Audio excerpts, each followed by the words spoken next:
On 21 September 1953, the lid came off one of the most controversial subjects of recent years. It was the MiG-15, the red fighter interceptor surrounded by an aura of fact and fiction. Now we know about the MiG, what it can do and what it can't do. This is the story. The MiG landed at Kimpo Air Base at Seoul, Korea on Monday, September 21st. Its North Korean pilot collected $100,000 posted by the military for any pilot who could successfully deliver a MiG into our hands. At first, the plane was dismantled for shipment to the United States. But plans changed, and the MiG was taken to Okinawa instead. To prevent violating terms of the armistice, American officials offered to deliver it back to its rightful owners, but no takers came forward. The following Monday, at Kadena Air Force Base on Okinawa, the MiG was tugged out of the hangar ready to fly. Early in the morning, a plane load of Air Force specialists had arrived from Wright-Patterson Air Force Base to conduct flight tests on the MiG. Major General Albert Boyd, commander of the Wright Air Development Center, was one of the trio of pilots who would fly the MiG. Captain H.E. Tom Collins, also of WADC, and Major C.E. Chuck Yeager of the Flight Test Center completed the trio. Air intelligence people already knew what to put in the plane, standard JP-1 fuel. Oil was standard Air Force 1010, but the hydraulic fluid was a mixture of glycerin, castor oil, and water. In the cockpit, Russian language instrument labels were translated to English, and the pilots familiarized themselves with instrument placement. More than a score of technicians from Air Technical Intelligence Center and WADC checked over the craft prior to its initial flight. The aircraft's communist markings were changed, and every inch of the plane was inspected to make sure the MiG was structurally sound and to ensure that the plane had not been booby-trapped.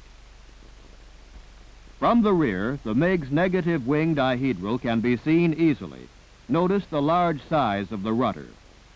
Wing fences act as flow dividers to improve low-speed handling characteristics. Since the MiG's rightful owners might demand the plane back at any time, flight testing was begun immediately. The Jet Assist starting unit was standard Air Force equipment, the only modification being a specially made adapter plug. Metric system calibrated instruments were replaced by standard Air Force counterparts. An accelerometer was added since the MiG had no provision for one. An external free air temperature gauge was also added for test purposes. Later, a gun camera was rigged to take pictures through the gun sight during firing passes. Preliminary engine run and taxi tests were begun on the evening of the 28th in spite of rainy weather. During these, the braking system was checked. The MiG has no steerable nose wheel, but instead depends on differential braking of the main wheels to turn. Brakes are pneumatically operated from a compressed air bottle. No compressor is carried, hence the supply of braking air is extremely limited. The compressed air is also designed as an emergency system to operate the flaps and landing gear. Captain Collins climbed into the plane the following afternoon to become the first American to fly a MiG-15.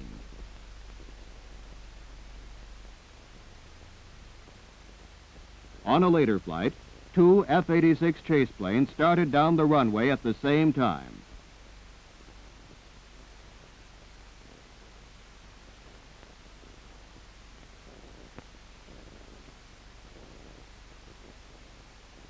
Notice how the MiG easily outdistances them due to the MiG's low thrust loading. This factor explains the unusually good climb characteristics of the MiG.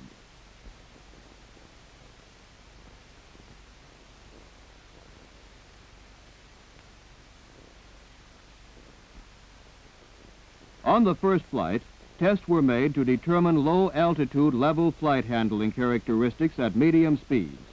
Functional tests were made of all systems, landing gear, controls, speed brakes, and engine, as well as handling characteristics in the landing pattern.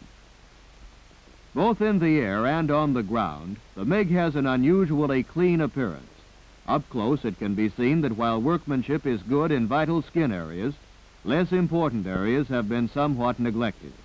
A coating of transparent lacquer covers the plane to reduce drag, but at the same time, MiG designers have ironically added an external antenna.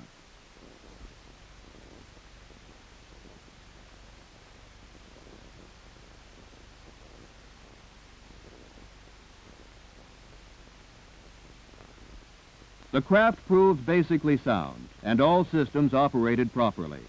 It handled conventionally at medium and low speeds. Approach speed on the base leg was 150 knots, final approach 120 knots, and speed at touchdown 105 knots. Landing characteristics were similar to those of the F-80. To minimize brake wear, no attempt was made to shorten landing.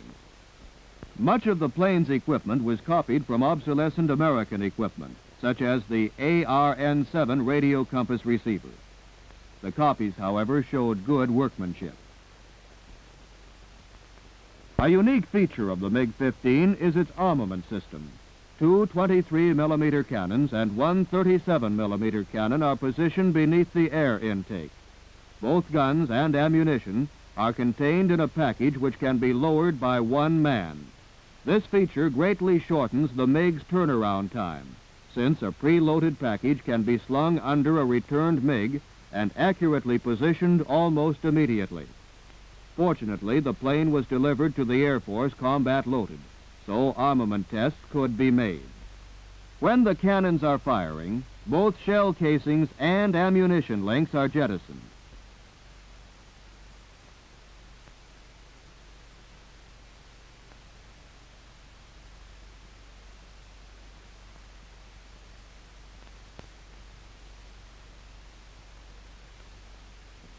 Ammunition can be fired steadily for only 6 seconds, as opposed to 14 seconds with the F-86. During flight tests, several air-to-water strafing runs were made to check gun sight accuracy, as well as static firing tests into a fixed target. It is interesting to note that throughout the performance tests, data obtained compared with uncanny accuracy with information previously acquired on the MiG by Air Technical Intelligence Center. The flights made by General Boyd and Major Yeager added to the knowledge that was piling up. A series of high-altitude dives at high Mach numbers showed the MiG became difficult to control as speed increased, and at Mach .94, the aircraft became uncontrollable, pulling out only on reaching denser air. The top speed of the MiG was slightly less than the F-86 at all altitudes, although the MiG's rate of climb exceeds the F-86 at all altitudes. The MiG climbs to 45,000 feet in 9 minutes, while the F-86 takes 13 minutes. During dives, the F-86 is completely controllable at speeds which render the MiG control systems useless. During an altitude test, the MiG was climbed to 55,000 feet, while the F-86 could reach only 51,000 feet. In general, MiG handling characteristics at all speeds are not so good as the F-86 because of the MiG's small aileron surface and lack of elevator effectiveness. The MiG is most effective as a combat fighter at lower speeds, where its lower thrust loading allows greater maneuverability. Pilot protection on the MiG consists of an armor-plated ejection seat back of adequate thickness and the usual bulletproof glass. Fuel tanks, located in the fuselage, were not self-sealing. Oxygen and cabin temperature systems require constant pilot attention, as did most of the equipment in the plane. Pilots reported cabin temperatures as high as 42 degrees centigrade at low altitudes and below freezing temperatures at high altitudes. These extremes in working environments would seriously limit a MiG pilot's performance. At the conclusion of the tests, the tally sheet read like this. Desirable features of the MiG: 1. Ability of the MiG to operate over 50,000 feet. 2. High rate of climb. 3. Rapid acceleration from low speeds. 4. Short turning radius. 5.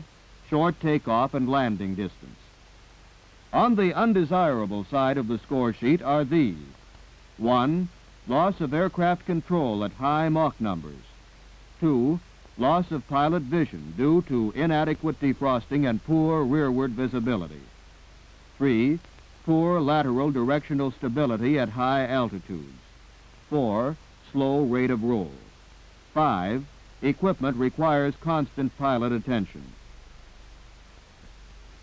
Compared with the F-86, the MiG is an inferior though still formidable weapon.